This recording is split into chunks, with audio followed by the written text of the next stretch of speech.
Happy Monday. I have been extremely ill the past few days. I have been bedridden and it is it has not been fun. My joints have been killing. Like, I went downstairs to do my nails on Saturday, or at least I tried. And whilst I'm proud, focus on the nails. No, it's not doing it. But anyway, tried to do that. G helped me do my nails, and just it's been completely taking me out of it. But G went out today and he's made a curry, so I'm looking forward to that. I'm gonna go downstairs for a bit, see how long I can sit there, and yeah, hope I feel better. Look at that curry. Bold fonts are the names of our finalists: Welshman Jack Jones and England's Karen Wilson.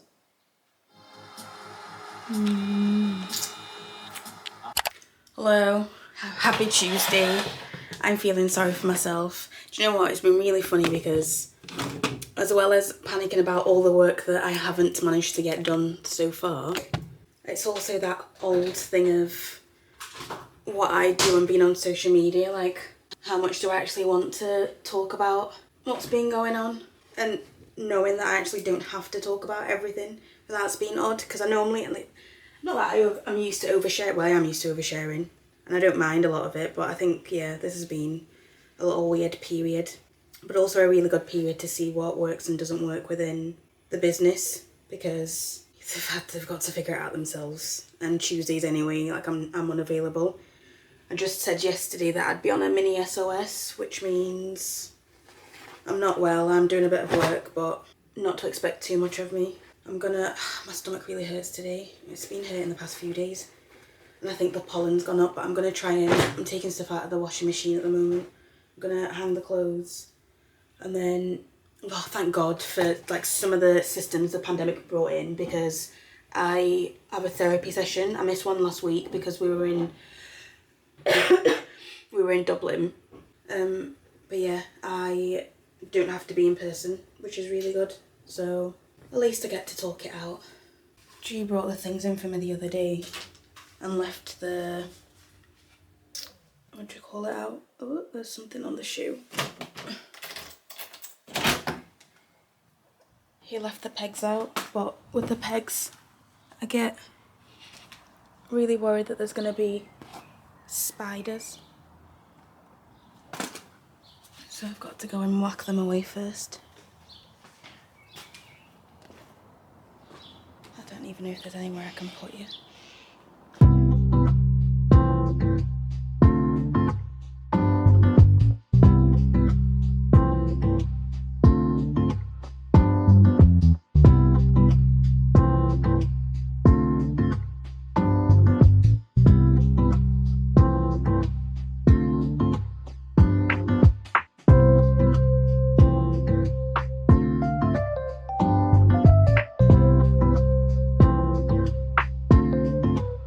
Is it going? I can't tell. Yep. Oh, hello. I have definitely pushed myself too much, but we're off to a cookery class, an event that we were invited to by Henderson's with a chef that I used to work with. So yeah, come along. This is my first time out since I've been ill. This is weird.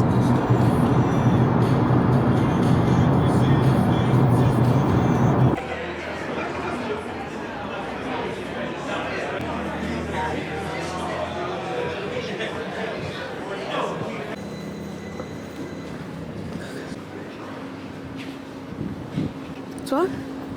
Oh, that's cool. My +1, and I'll do this side of it.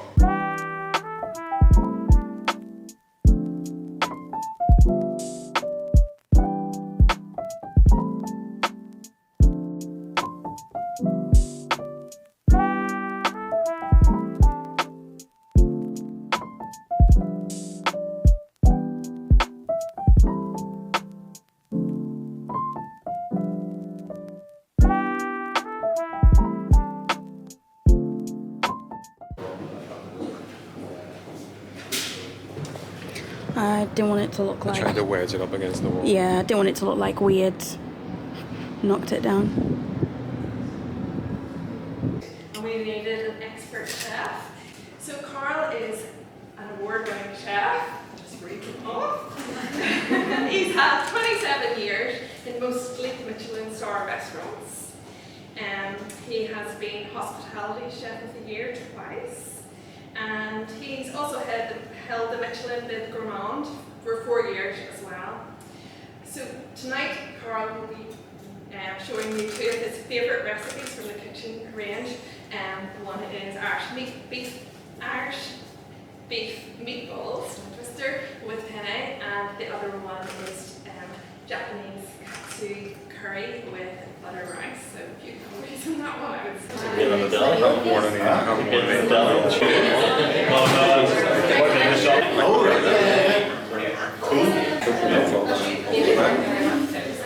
Oh, so the first one we're going to do is the beef meatballs. So in the recipe you'll see at the start that it has a little bit of butter in it. Now, the butter is going to be for the basis of the sauce. See, when we're using meatballs like this, they're generally 95% VL beef. So the fat content that's already in the meatballs means it'll almost kind of self-lubricate itself in the pan. So you don't really, when you're trying to caramelize it, you don't really need to use too much butter or oil at all. It has a little bit more crispy flavour to it. Just a little bit to deglaze the pan.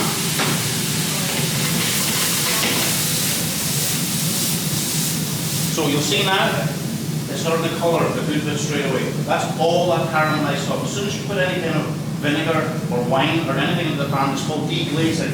That deglazes the pan straight away. So all the colour, all the sediment that was in the bottom of the pan comes into the vegetables, and that's absorbed into your sauce.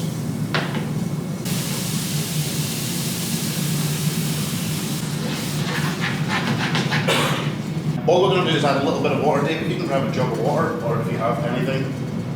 So maybe 50 mils or so, and that should do. There's a round thing with a line in it, the on and off button. If you press that, it should release 2 flashing dots. Once you've got your meatballs into the pan, keep the chicken, put the lid back on, keep the chicken for the next one for the curry.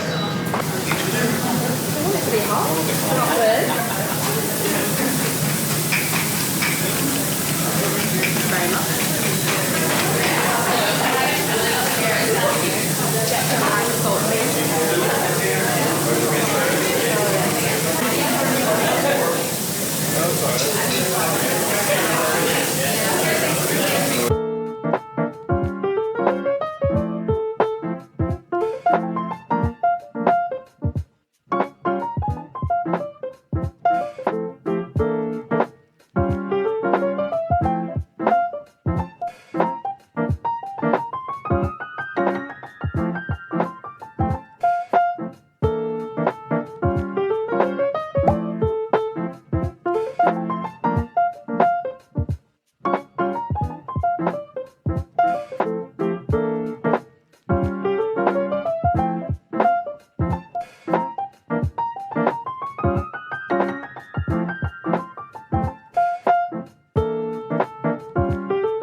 As the pasta starts to absorb it. So, in with the cream.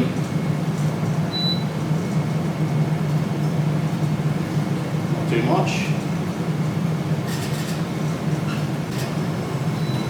In with the mascarpone. And this will really enrich the sauce. It'll give it a really creamy, tomatoey flavour.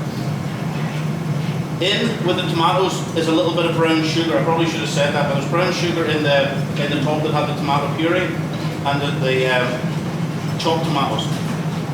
So what you say in old French terms, I don't actually know what it's called in Italian, but in French we call it a gastric reduction, which is a mixture of sugar and vinegar, which gives you that sweet and sour flavour, which is ideal for anything tomato based, whether it be soups or sauces, whatever it is. It's excellent. And infuse the flavour into the cream.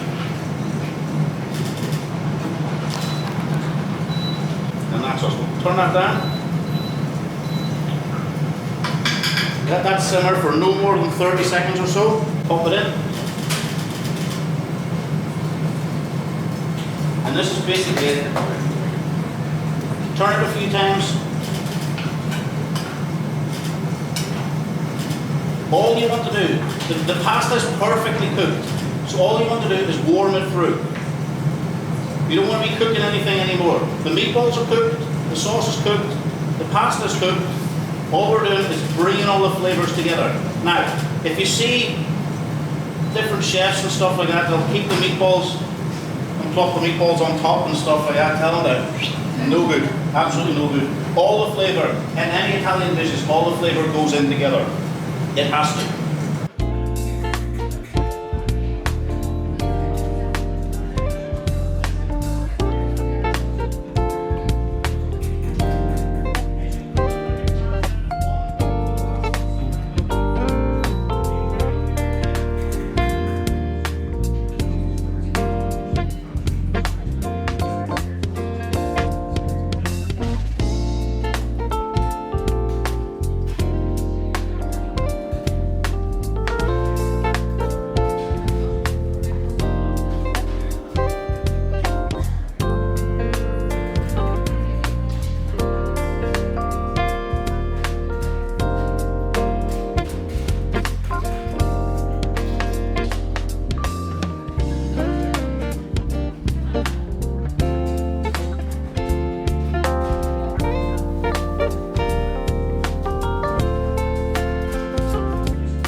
That you let it come off the pan itself. Chicken's probably the worst for it. If you start attacking it with your tongs and trying to get it to flip over, it'll tear and it'll shred the chicken. Most of it will be left in the pan. For this dish, that's no use whatsoever. So we want to make sure that the chicken moves freely before we try and flip it. So once we've got it that side, go again with the salt. A little bit more pepper. When you open up your chicken tubs, you'll see that I've done a small couple of incisions in the thicker part of the chicken. See, when we're cooking it like this, when we want to cook it quite quickly and quite evenly, the thicker part of the chicken, so always just put a couple of incisions in, maybe just a centimetre deep, and it'll even out the breast, so it'll allow the heat to get in through those gaps and it'll cook more evenly. You know, sometimes when you see the little end piece here, when you roast the chicken, it's quite tough, it's quite hard, so that should alleviate a bit of that pressure. Even though we're going to put it back in the sauce, you still don't want to have hard chicken. There's absolutely no need anywhere in this world to have hard chicken. So, if you want, you can just crack on with the oil the way it is. I'm going with the butter just because I like butter. There it is. And then get that nice and cool, get it moving around in there.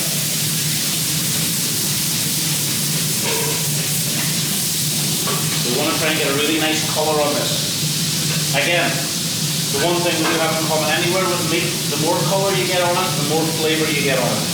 Any colour that's left in the pan will be absorbed in your sauce, so then we do the exact same as we did before.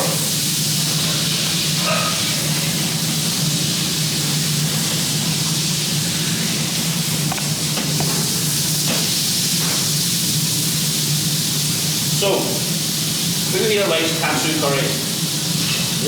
Yeah. So every time you see katsu curry, you see with deep fried chicken, breadcrumb deep fried chicken. Not Japanese. Not Japanese at all. They would never do it. In fact, originally it was always done with poached chicken. Now, as I said, Japan has a real diverse culture. And it's the same as like Indian cuisine and stuff like that. It changes throughout the country. The breadcrumb chicken, the KFC looking chicken, that did originate from Japan somewhere, but it's not the origins of this recipe. So, you get a bit of colour. That's it there. That's absolutely perfect. Now we just want to brown this side. By all means, if at home you want to make this sauce and put it on chicken nuggets or whatever, then you can. But crispy fried chicken, it's not really the done thing. It's not ideal.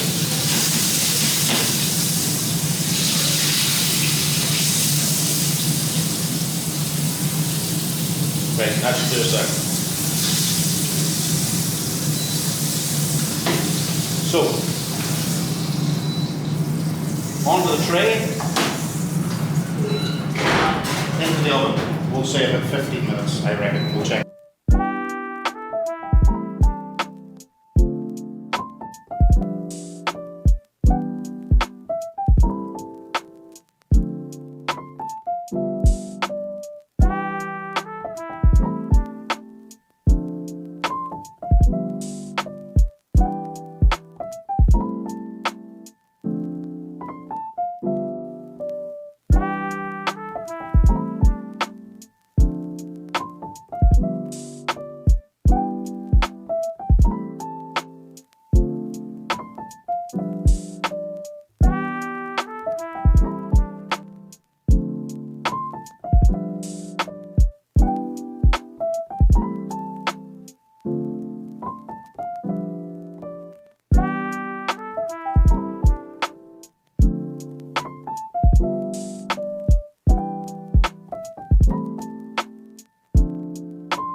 If you look at the amount of syrup we're going to use, you'll understand. So it's obviously very, very sweet.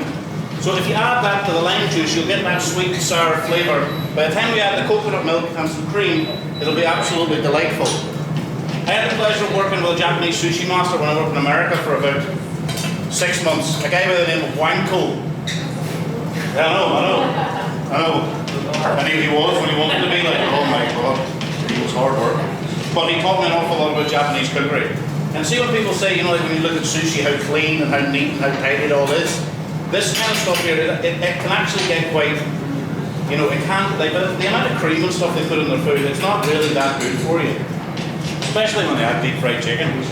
But we'll avoid that. But so, is everybody at the stage where they've got all the stocks and everything in? So they should really only have maple syrup, coconut milk, and cream to go in and some coriander to finish, yeah? All good with that? What I need you to do is take out your rice. Your rice already has butter in it, so see rice cookery at home. Do people still cook rice or do you buy those pouches? Yeah? Yeah, please. So if you like, see if you cook rice, you can keep it in your fridge for up to a week. The most important thing when people do cook rice and stuff like that is they don't add butter, and I do not understand why that is. Butter and rice are a marriage made in heaven. It is absolutely fantastic. Some people put this rice in the microwave and then eat it dry, and it must, I don't know, like camel food.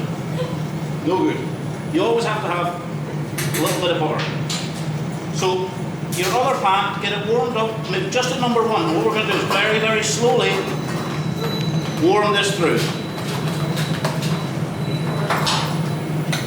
Now you need to keep an eye on this because this can catch. So ever so gently start warming it up. Only on volume number 1. Volume, power level 1.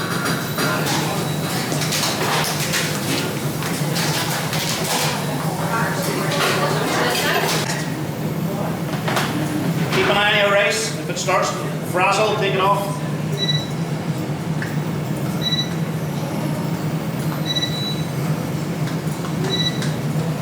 coconut goes in.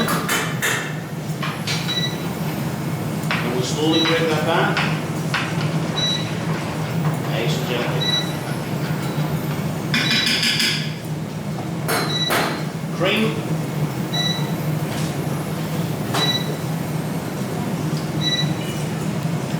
Nice thin slices.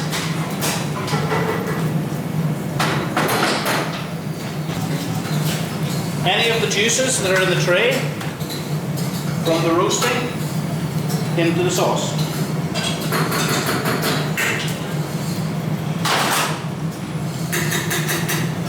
Take the chicken, pop it back into the sauce as well, and just ever so slightly warm it through.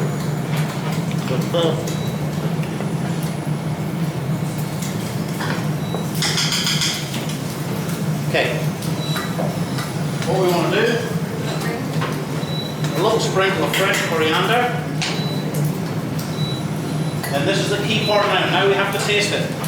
So we've used an awful lot of different spices here, and we've used a lot of syrup and a lot of lime juice. So one can counteract the other very, very quickly, okay? So when you taste it, what you want is to make sure that you have the perfect balance between sweet and sour and creamy with a little bit of spice.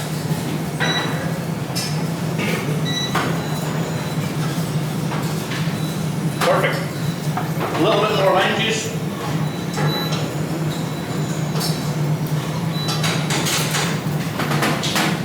And that's it.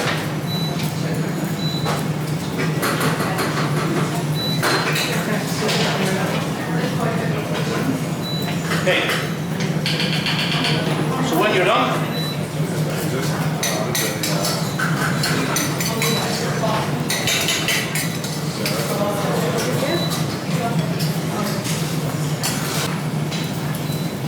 then get your chicken pieces.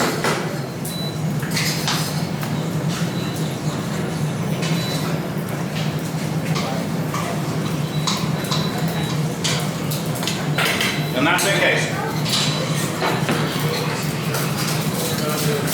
Yeah? Does anybody want to have a quick look at this one? Make sure it looks like that when you're finished.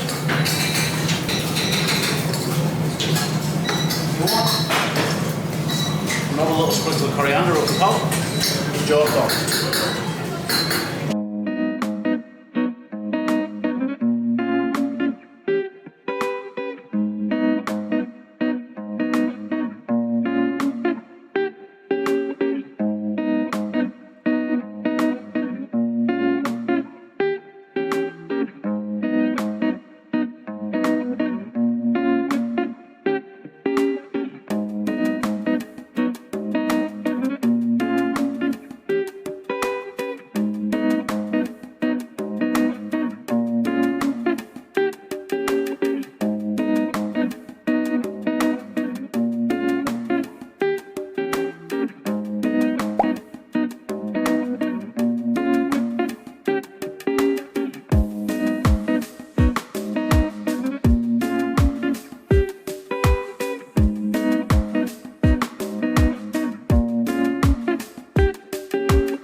How was the night? Really good. It was, wasn't it? Yeah, good fun. Good fun, and you got to meet people I used to work with. Although I can't lie, I'm so tired. I thought I was gonna have a coffin fit at one point. And the chef is good. Yeah, he's great. Lovely, both of them. Him and Davey. Lovely people. That unboxing from Bacon tonight. I wonder if you've got the same thing. Yeah, probably. So we both got a goodie bag. And in this goodie bag is... oh, granola as well. Alright, he's ruining this. Like, let me take my bits out. Oh, I can't. I saw this and I was like, sold. Coffee and walnut cake. And katsu curry, we've just made our own version of this. Keeling strawberries. Caesar salad bowl. I saw this and I was so excited. Brighter gold. So this one's a rapeseed oil. My favourite is the one infused with rosemary and garlic. But happily, It's from Limavady. it is. I've been to the. I told you I've been to the place. Lovely people. Lovely farm. You mean Leona and Richard Kane? Yep. Some onion bits. Smoked salmon. Very bougie. You will not be touching that. I cook mine. Oh, we'll have that at the weekend with some eggs and something else. Ooh. Chocolate brownie pudding. Do you know what? We never get this. We always get bread and butter pudding or... What's they've stopped doing? yeah, I wonder why they stopped doing it. Or apple crumble. Granola. And all these will be... The maple kind? Oh, yeah, the maple kind. Most of these, or all of these, should be locally sourced, which is what I like about them. Oh, Kavanaugh eggs. And guess, do you know what? This is a testament as well, whether I talk about it or not. Oh, we go. So... oh, Ballymaloe relish. What relish did you buy the other day?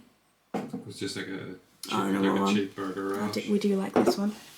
Pepper, ketchup. And Irish bacon jam. I've not had this in a very long time. So it's good and that's it. And we get a little reusable bag. Quite Labelled. the haul. Enjoy the treats and remember to tag SPAR NI, sponsored by The Kitchen, which is exclusively at SPAR. Oh yeah, this was... I've got mine in here.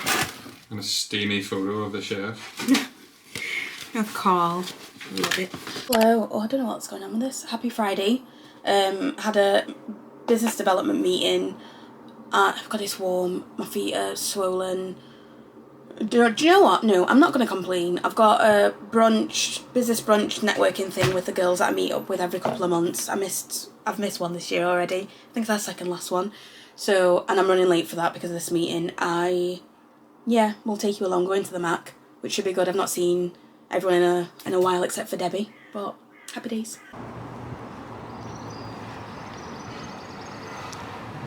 It is very warm. Not a bad day.